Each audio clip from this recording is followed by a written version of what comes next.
What is the name of the toll man which just came in. एक तो ये देखो विच इसीलिए नहीं लगेगा क्योंकि इस तरफ क्या है, मैन है, पर्सन है। तो हमने जो रिलेटेड किया है जिस रिलेटिव प्रोनाउन से, वो पर्सन के लिए इस्तेमाल ही नहीं होता। इस्तेमाल होता है रिलेटिव प्रोनाउन में, नहीं इस्तेमाल होता विच। फिर कब इस्तेमाल होता है रिलेटिव प्रोनाउन? फिर कब इस्तेमाल होता? अच्छा, तो अब इधर देखो बेटा, ये जो ये पर्सन है, तो पर्सन के लिए हम विच नहीं इस्तेमाल करेंगे, इधर हम हु इस्तेमाल करेंगे, या हु से ज्यादा भी और अप्रोप्रिएट है। देखो क्वेश्चन सॉरी सेंटेंस कैसा है, सेंटेंस कैसा है, देखो क्वेश्चन वाला सेंटेंस, और क्वेश्चन वाले सेंटेंस में हम क्या लगाते हैं, दैट इस्तेमाल करें, ठीक है ना। तो दैट इस्तेमाल करें तो वो ज्यादा सूटेबल होगा इधर। नहीं तो अगर क्वेश्चन वाली स्ट्रक्चर ना होती तो हम वो लगा देते। लेकिन कल भी हमने ऐसे दो सेंटेंस दिए कि अगर आपका सेंटेंस क्वेश्चन से शुरू होता है तो ऐसे दो क्लोजर को दैट से जो वो कनेक्ट करें। तो what is the name of the toll man that just came in, because of the interrogative structure. उसके बाद सेकेंड है, is that all which is late. देखो अब ऐसे ऐसे सेंटेंस में मतलब इस तरीके से टेस्ट बनाऊंगा, टेस्ट बनी हुई है कुछ भी नहीं, ये जो दिया हुआ है इसकी जगह पर अल्फा चेंज करने हैं, और क्या मतलब मेरा पेपर तो बना हुआ है, दूसरे अल्फाजों में जो सेंसिटिव स्टूडेंट होगा वो तो जज करेगा। तो ये जो सेंटेंस दिए हुए मतलब मैं इधर ही लिखूंगा what is the name of the tall woman, बस और क्या करना है। ये आपकी टेस्ट है, वो आप समझे। तो सेकंड देखो, is that all which is late. बेटा ऑल के बाद है, ऑल के बाद विच नहीं है, ऑल के बाद दैट आई, पहली बात तो ये होनी चाहिए। तो फिर क्या ये अजीब नहीं लगता, इज दैट ऑल दैट, माना दोनों तरफ से हम ऐसा कहें कि इज दैट ऑल दैट, नहीं, अब फिर ये नहीं होगा, इधर होगा, यानी हम इसको चेंज करके इधर लिखेंगे is this all that is late. देखो ये हो गया। अब इसमें माना कितनी माना सही बातें होंगी। एक तो ये कि क्वेश्चन में हम दैट लगाते हैं, वो दैट भी आ गया, और ऑल के बाद क्या लगाते हैं, ऑल दैट ग्लिटर्स, कल हमने पढ़ा था। तो ऑल के बाद भी दैट इस्तेमाल होता है, तो ऑल के बाद भी दैट ना, दैट आ गया, और सेंटेंस जो इंट्रोगेटिव है वो भी पूरा ही हो गई, ठीक है। Is this all that is late, is this that is, दो क्लोज हो गए। देखो दैट ने ज्वाइन कर दी, तो ऑल को भी वर्ड मिल गया और सवाल कर सकते भी हमारी सही हो गई। फिर देखो नंबर 3, ऑल व्हाट यू से ट्रू, ठीक है। ऑल व्हाट यू, देखो बिल्कुल आप सही हो, यानी आप या हम, हमारी ये लैंग्वेज नहीं है, हम करते हैं तर्जमा, मीनिंग आ जाती है, इसमें कोई मसला नहीं है, वोट लगाकर हम मीनिंग निकालने सही। लेकिन देखो ये गलत, अभी क्या है, अभी क्या किया है, ठीक है। तो ऑल के बाद देखो दैट लगता है, दैट लगा लो, ऑल दैट यू से, ये होता है जो की वर्ड है कुछ इंडेफिनिट प्रोनाउन, तो ये इंडेफिनिट प्रोनाउन है, ऑल इंडेफिनिट प्रोनाउन। इंडेफिनिट है या डिस्ट्रीब्यूटिव। आप बोलेंगे सर आपने कुछ दिन पहले डिस्ट्रीब्यूटिव पढ़ाया, अब कहते हो ऑल जो इंडेफिनिट है, आप खुद को याद नहीं है तो फिर हमें आप किससे पढ़ा सकेंगे। हमें याद है कि आपने ऑल पढ़ाया हमें डिस्ट्रीब्यूटिव के तौर पर, तो अभी आप कहते हो कि ये इंडेफिनिट प्रोनाउन, तो आपका क्या ख्याल है, ये डिस्ट्रीब्यूटिव है या इंडेफिनिट। अरे साईं ये जो है ना डिस्ट्रीब्यूटिव तब होगा जब हम स्ट्रक्चर इस्तेमाल करेंगे। जब भी प्रोनाउन ऑफ वाली स्ट्रक्चर में आ जाएंगे तो वो डिस्ट्रीब्यूटिव हो जाएंगे। इधर देखो ऑफ वाली बात नहीं है, जैसे समबॉडी, एवरीबॉडी, एनीबॉडी करके लिखते हैं, ये ऐसा लिखा हुआ और ना किसी का नाम है, और पता नहीं कौन है। अच्छा उसके बाद देखो, I saw a girl whose her hair came down to her waist, ठीक है ना। I saw a girl whose her hair came down to her waist। देखो ये रिलेटिव प्रोनाउंस की ऐसी पॉइंट्स जो आप ना क्वेश्चन कर सके, जो रिलेवेंट क्वेश्चन होते हैं ना, शायद मैंने एक्सप्लेन किया हो, तो उसको हम समराइज करके जो है ना अपने पॉइंट्स में लिखते हैं। तो अब आप देखो, I saw a girl whose and here, कहाँ गलती है? हर नहीं आएगा। पता है क्या है, ये दो पॉजिटिव एक साथ लिखे हुए हैं, whose भी पॉजिटिव, हर भी पॉजिटिव। तो हम मतलब एक लिखेंगे क्या दो लिखेंगे? जैसे मैं बोलूं my your class, my your class is going on, my your class is going on। आप इसको सही करो, मैं इसको सही करता हूँ, होगा दो पॉजिटिव एक साथ? नहीं होंगे। तो इस स्ट्रक्चर में नहीं होंगी, इस स्ट्रक्चर में नहीं होंगी। तो अब कौन सा पॉजिटिव रखें, कौन सा हटाएं? whose हटाएं, फिर क्यों? मतलब ये भी पॉजिटिव, ये भी पॉजिटिव, एक पॉजिटिव हटाना है, एक रखना है। शाबाश शाबाश, जल्दी बताओ। हर को हटा दें, इसीलिए क्योंकि इसको कनेक्ट करना है इसके साथ। तो कनेक्टिविटी या जो रिलेटिविटी होती है वो रिलेटिव प्रोनाउंस के पास होती है। अच्छा, फिर आप देखो, he got married again, what surprised everybody, ठीक है, that surprised everybody, ठीक है ना? क्या लगेगा? that surprised everybody। पढ़ो बोलना करो, ठीक है ना? देखो, अगर किसी क्लोज के बारे में, अगर किसी क्लोज के बारे में बताना हो कि क्लोज की कोई बात जो की हुई है, उस बात के बारे में वापस हमें एक्सप्लेनेशन देनी हो या रिपीटेशन जो वो करनी हो थोड़ी सी, रिमाइंडर के तौर पर, तो हम दूसरा कोई रिलेटिव प्रोनाउन वो इस्तेमाल करते हैं। उसके अंदर एग्जाम्पल्स भी किए हैं, और वो कौन सा है? वो है विच। इधर विच लगेगा, दैट भी नहीं लगेगा, ठीक है। He got married again which surprised everybody, और कामा देकर, कामा लगी हुई है, ठीक है ना। He got married again which surprised everybody, जो मोस्टली इट हैपेंस। तो बेटा देखो, यहाँ पर एक तो हमारे पास मेन है, पर्सन है, सेकेंडली सवालिया स्ट्रक्चर है, तो दैट लगाया। सेकेंड में आप देखो स्ट्रक्चर, आपको देखो ओल आता है, उसके बाद दैट लगेगा। दोनों मतलब दैट जो वो नहीं सूटेबल है एक साथ। इसके अलावा इधर देखो प्रेजेंट का सेंटेंस से इज वगैरह लगा हुआ है, तो हमने दिस लगा दिया। फिर देखो दैट लगाया हमने, फिर डबल पॉजिटिव आ गया। जैसे हमने कल भी आपको इसी स्ट्रक्चर पढ़ाई थी, जिसमें ऑब्जेक्ट दो आ रहे थे तो एक को हमने हटा दिया, सब्जेक्ट दो आ रहे थे तो हमने एक को हटा दिया। सिमिलरली इधर देखो ये लगेगा, और ये जो वो एक पूरे सेंटेंस की एक्सप्लेनेशन। उसके बाद हम सेकंड पे चलते हैं। जो हमारी सेकंड स्लाइड है ये कल में करवा देता।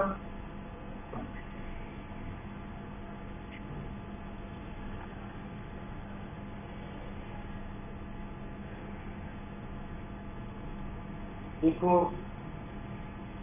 ये सेकंड, तो रिलेटिव के हवाले से हर चीज क्लियर होनी चाहिए हमारी। देखो सेकंड है, we made a man of whom I have forgotten the name।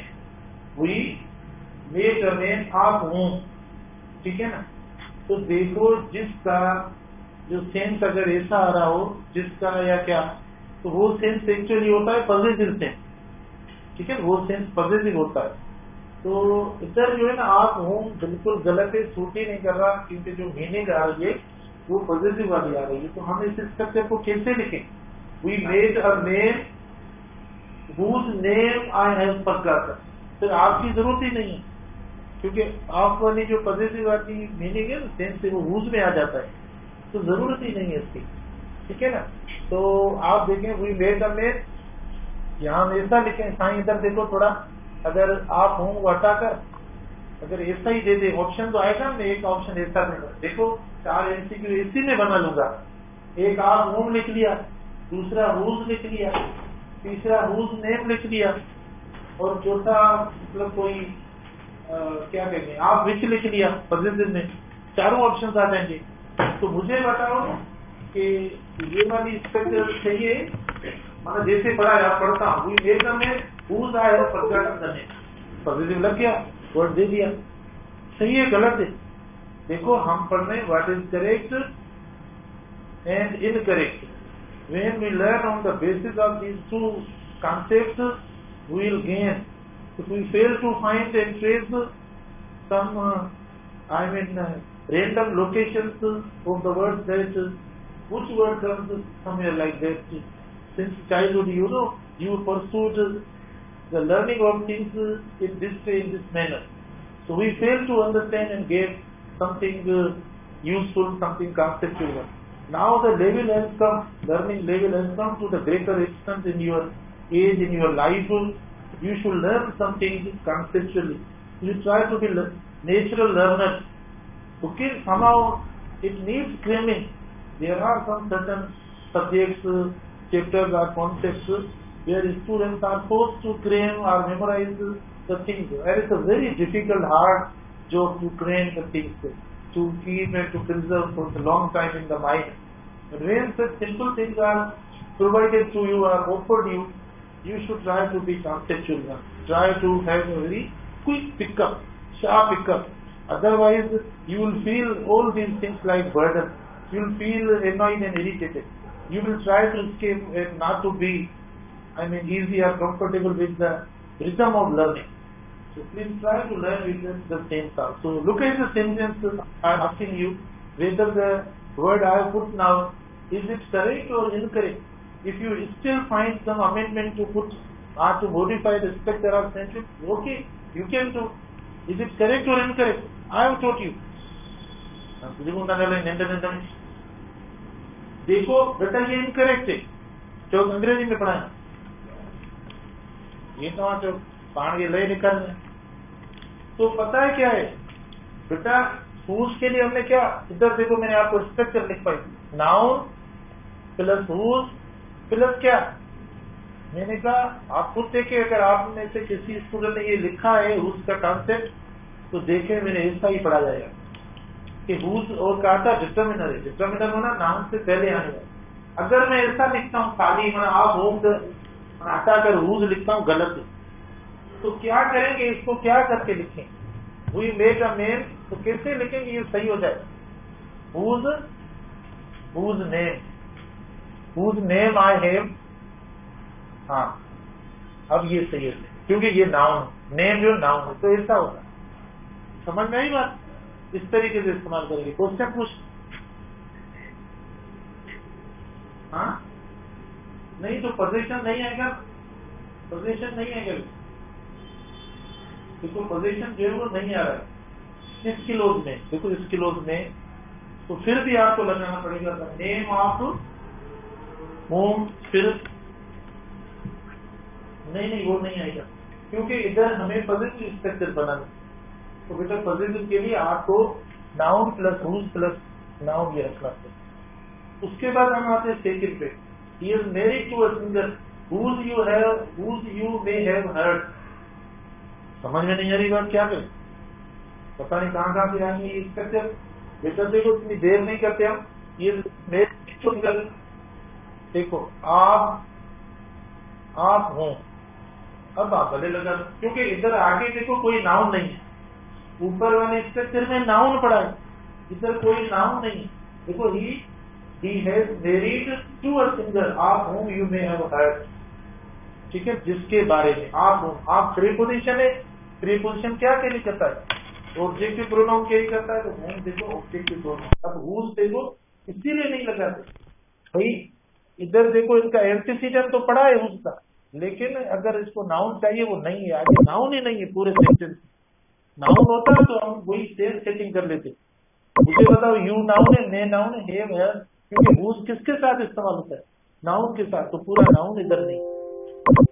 He like the people with who he worked, शाबाश, he like the people with who he worked.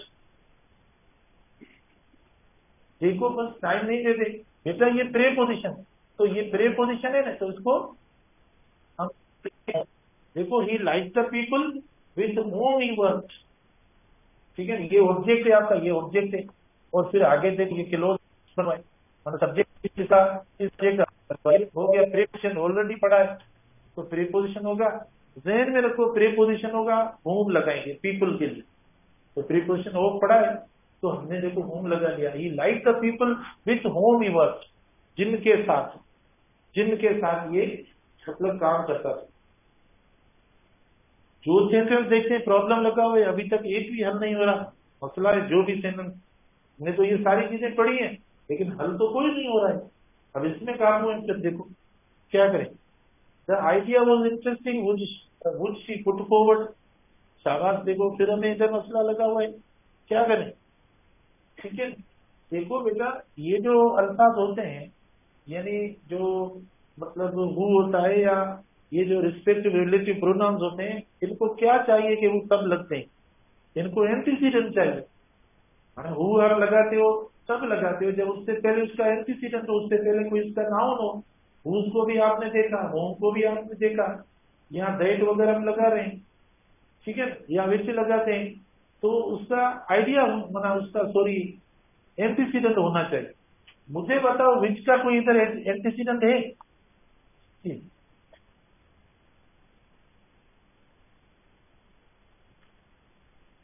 भ्रम सुदेश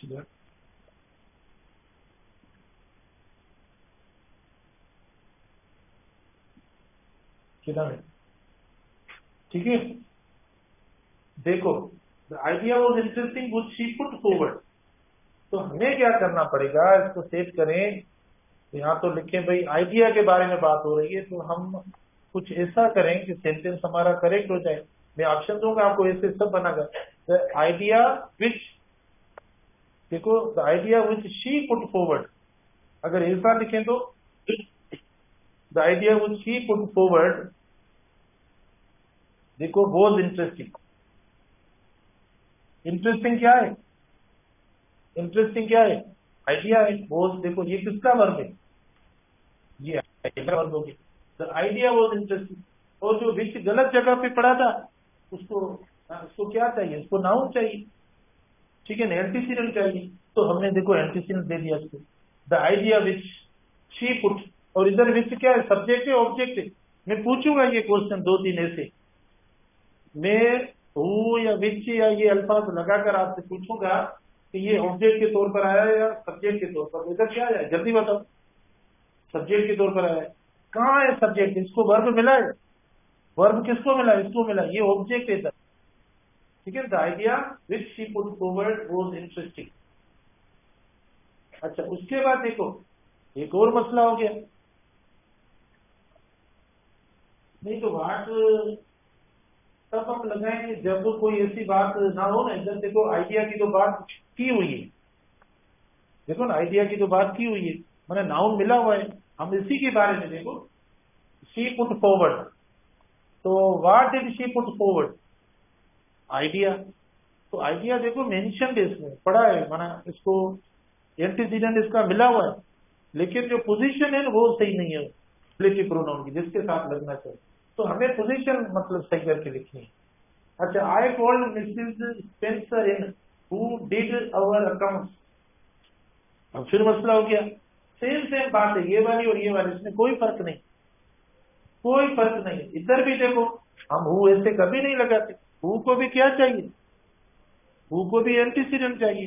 तो क्या प्रीपोजिशन एंटीसीडेंट हो सकता है रिलेटिव प्रोनाउन? कौन सा word antecedent होता है? नाउन होता है।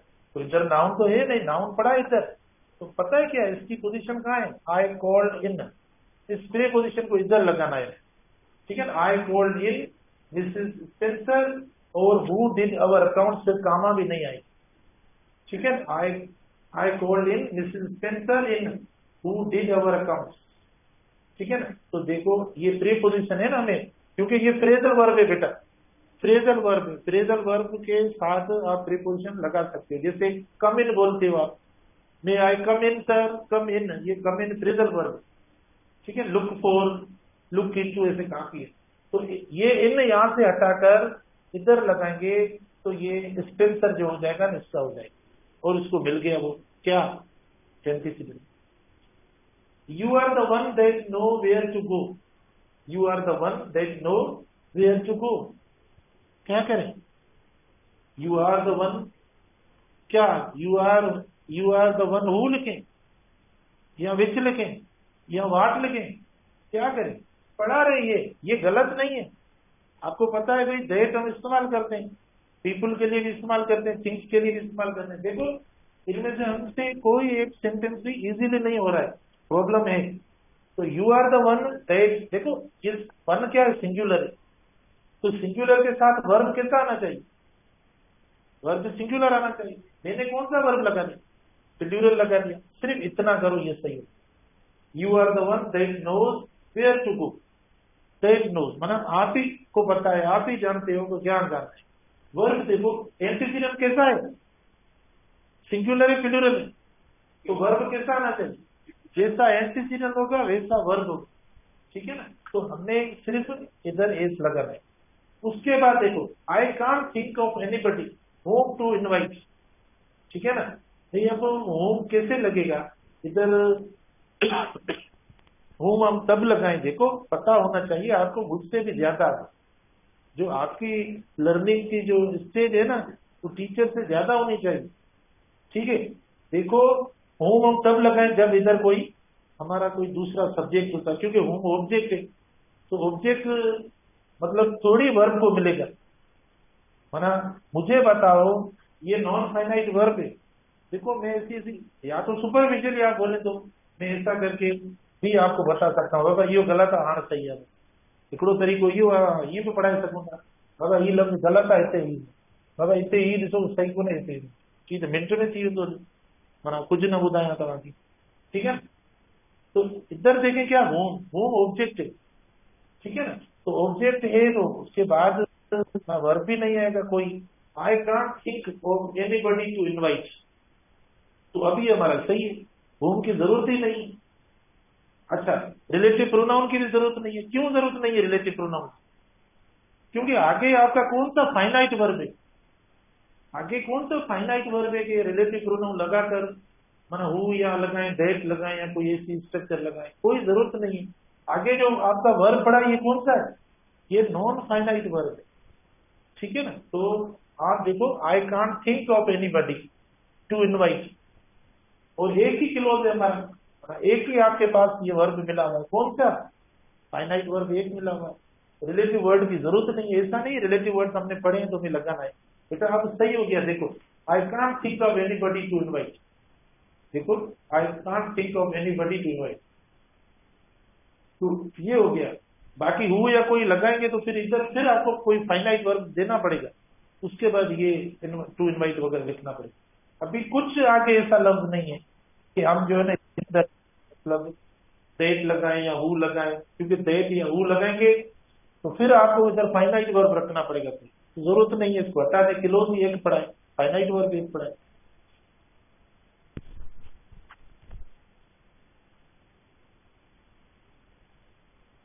whose लगाएं, whose father is a doctor, हाँ whose father is a doctor, क्योंकि जिसका फादर पोजीशन का सिर्फ,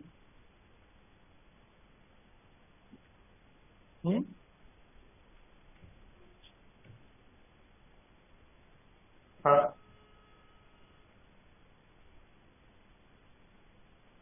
आप बीच ना, तो आप बीच नॉन लिविंग के साथ हम इस्तेमाल करते हैं, आप बीच जो हम इस्तेमाल करते हैं वो हम किसके साथ इस्तेमाल करते हैं, नॉन लिविंग के साथ इस्तेमाल करते हैं। अच्छा पता नहीं कौन सा ये तो कौन कहेगा, चलो ये कहेगा हाणे ॿुधाईंदो वञ, तूं ॿुधाईंदो वञ, आउं ये शो करें।